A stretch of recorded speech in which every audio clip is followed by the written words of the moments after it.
శనివారం సమీకృత జిల్లా కలెక్టరేట్లో నిర్వహించిన దివ్యాంగులకు ఉపకరణాల పంపిణీ కార్యక్రమంలో కేంద్ర హోంశాఖ సహాయక మంత్రి బండి సంజయ్, ప్రభుత్వ విప్ ఆది శ్రీనివాస్, మానకొండూరు ఎమ్మెల్యే కవ్వంపల్లి సత్యనారాయణ, సిరిసిల్ల జిల్లా కలెక్టర్ సందీప్ కుమార్ జాలతో కలిసి జ్యోతి ప్రజ్వలన చేసి కార్యక్రమాన్ని ప్రారంభించారు. ఈ కార్యక్రమంలో కేంద్ర హోంశాఖ సహాయక మంత్రి బండి సంజయ్ మాట్లాడుతూ దివ్యాంగులు మనోధైర్యంతో నిత్య జీవితం కొనసాగిస్తారని, దివ్యాంగులకు అండగా ఉండటం మనందరి బాధ్యత అని అన్నారు. రాజన్న సిరిసిల్ల జిల్లాలో 69,54,000 విలువ చేసే 674 పరికరాలను 322 దివ్యాంగులకు అలింకో సంస్థ ద్వారా నేడు పంపిణీ చేయడం చాలా సంతోషంగా ఉందని అన్నారు. గతంలో వేములవాడ కేంద్రంగా 2,50,00,000 విలువ చేసే పరికరాలను 1930 మంది దివ్యాంగ సోదరీమణులకు అందించామని అన్నారు.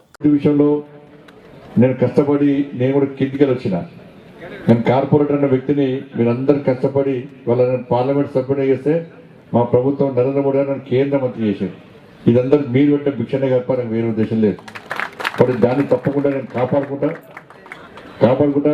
ఎక్కడ కూడా ఏ చెడు చేయకుండా ఇవాళ రాజన్న సిరిసిల్లతో పాటు జిల్లాతో పాటు కరీంనగర్ పార్లమెంటు నియోజకవర్గ అభివృద్ధికి తప్పకుండా కృషి చేస్తానని చెప్పి ముందుకు సాగుతానని చెప్పి ఈ సందర్భంగా విజ్ఞప్తి చేస్తూ ఇంత మంచి కార్యక్రమాన్ని ఏర్పరిచినటువంటి గౌరవ కలెక్టర్ గారికి హృదయపూర్వక ధన్యవాదాలు తెలియజేస్తూ ఒక మంచి కార్యక్రమం ఒక పెట్రోల్ బంక్ని ఏర్పాటు చేసి, ఎందుకంటే పెట్రోల్ బంక్స్ ఇప్పుడు ప్రభుత్వం ఆధీనంలో లేవు అంటే ఏ కంపెనీకి ఆ కంపెనీ యాజమాన్యం ఆధీనంలో ఉంటాయి.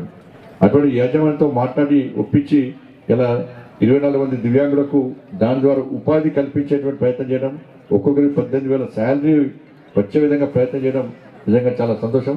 అప్పుడు రాబోయే రోజుల్లో ఇటువంటి కార్యక్రమాలు ఇంకా చేయాలని చెప్పి అందరం కలిసి చేద్దామని చెప్పి ఈ సందర్భంగా విజ్ఞప్తి చేస్తూ ముగిస్తున్నాను. భారత్ మాతాకి జై. ధన్యవాదాలు. పెన్షన్స్ మన దివ్యాంగులకు వికలాంగులకు ఇచ్చుకుంటున్న సందర్భం ఏదైతే ఆ పెన్షన్ ద్వారా ఇంతకుముందు స్వరూప గారు మాట్లాడుతూ ఒక మాట అన్నారు, సమాజంలో మన పుట్టుకతోనే ఈ విధంగా పుట్టుకమని చెప్పి అనుకోము. మన కర్మ ఫలం 9,000 పైచీలకు పెన్షన్ మనం ఇచ్చుకునే సందర్భం. స్వరూప గారు అన్నట్టు మనం ఎవరైనా పుట్టుకతో ఈ విధంగా పుట్టాలని చెప్పి ఎవరు అనుకోము.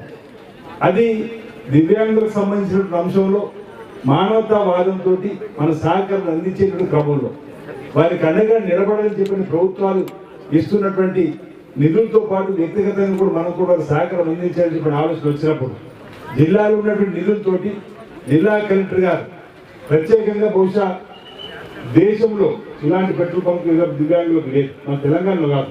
మీరు గౌరవ మంత్రులకు కోరుతాను ఎక్కడైనా వీలైతే ఇలాంటిది ఇతర ప్రాంతాల్లో మీరు దేశవ్యాప్తంగా సమాజంలో చాలా వరకు నిజంగా చెప్పినట్టయితే నేను ఒక డాక్టర్గా చెప్తా ఉన్నాను.